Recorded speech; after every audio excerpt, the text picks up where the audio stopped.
history, there is myth.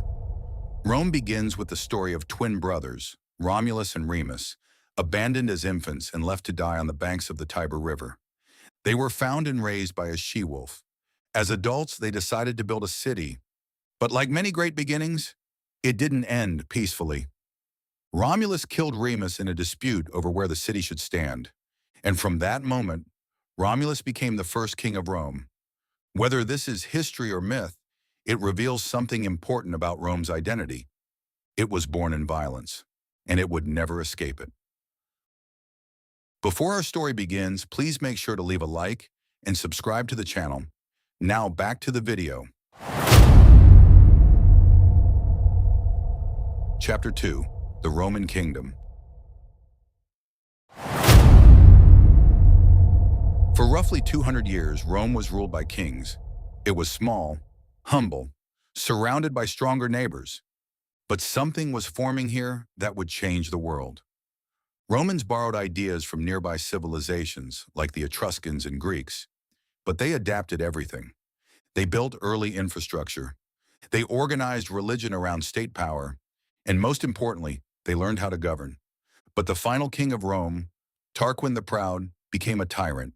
And in 509 BC, the Romans did something radical. They overthrew him, and they abolished kings forever. Chapter 3. The Birth of the Republic. This is where the real Roman experiment begins. The Roman Republic. Instead of one king, power was divided. 2 consuls were elected every year. A senate made up of elite citizens advised them, and assemblies allowed limited participation from the people. It wasn't democracy like we know it today, but it wasn't monarchy either. It was a system built on fear of kings. The Romans were obsessed with preventing any one man from gaining too much power. Ironically, that fear would eventually destroy them.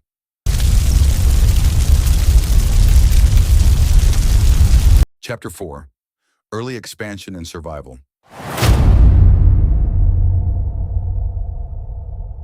At first, Rome wasn't an empire. It was just fighting to survive. Surrounded by rival tribes and cities, Rome slowly expanded through war and alliances. They didn't just conquer enemies, they absorbed them. Defeated cities were often given partial citizenship or forced alliances. This created something powerful, a growing network of loyalty and obligation. Rome wasn't just a city anymore. It was becoming a system. Chapter 5. The Punic Wars. Then came the war that changed everything. Rome's greatest rival in the Western Mediterranean was Carthage, and this conflict became known as the Punic Wars. During the Second Punic War, one man nearly destroyed Rome, Hannibal Barca. He famously crossed the Alps with war elephants and crushed Roman armies in multiple battles. Rome suffered catastrophic losses, but they refused to surrender. Instead, they adapted. They avoided direct confrontation. They drained Hannibal's resources, and eventually, they struck back. Carthage was defeated. Rome burned its rival to the ground. And after the wars, Rome controlled most of the Mediterranean, but victory came with consequences. Chapter 6. The Republic Changes.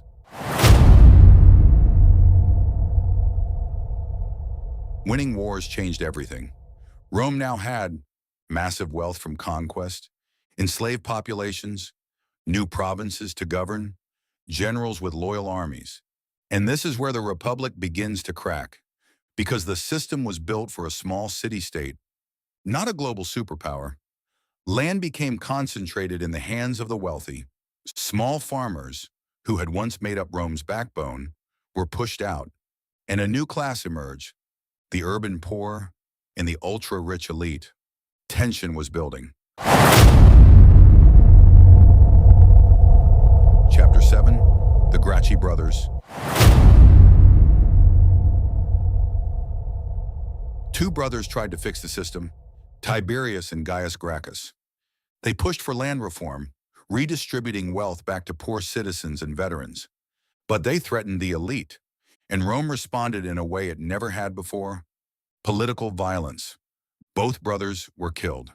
This was a turning point, because for the first time, political disagreement in Rome ended in bloodshed. The Republic was no longer stable. It was becoming dangerous. Chapter 8: The Rise of Generals. As Rome expanded, its armies changed. Soldiers became loyal not to the state, but to their generals. One of the first men to exploit this was Gaius Marius. He reformed the army, allowing the poor to join. This made him incredibly popular and incredibly powerful. But it also meant soldiers now depended on commanders for land and pay. Then came Lucius Cornelius Sulla. Sulla marched his army on Rome itself. Let that sink in. A Roman general invading Rome. This was unthinkable, but now it was reality. Sulla became dictator and purged his enemies. The Republic was bleeding. Chapter 9: Julius Caesar and the Final Struggle. Now enters the most famous figure of all, Julius Caesar. Julius Caesar. Caesar rose through military success in Gaul and immense popularity among the people. But the Senate feared him because he had something no one else had: loyal armies, political influence, and public support. Rome was now divided between the Senate, elite power, Caesar, populist general. Tensions exploded. Caesar crossed the Rubicon River with his army.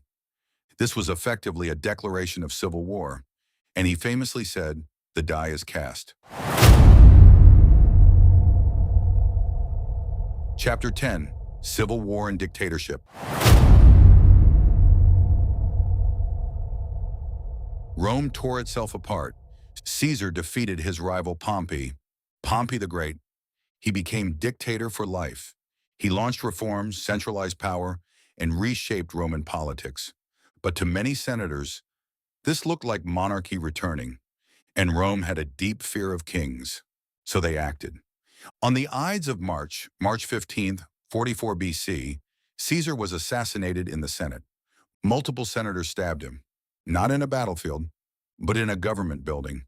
He died at the base of a statue of Pompey. Chapter 11: The Republic's Final Breath.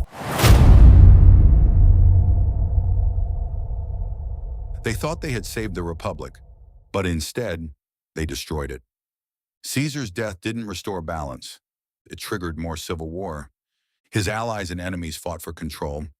Rome was exhausted, and its institutions were broken, its leaders were gone, and its people were ready for something new, even if they didn't realize it yet.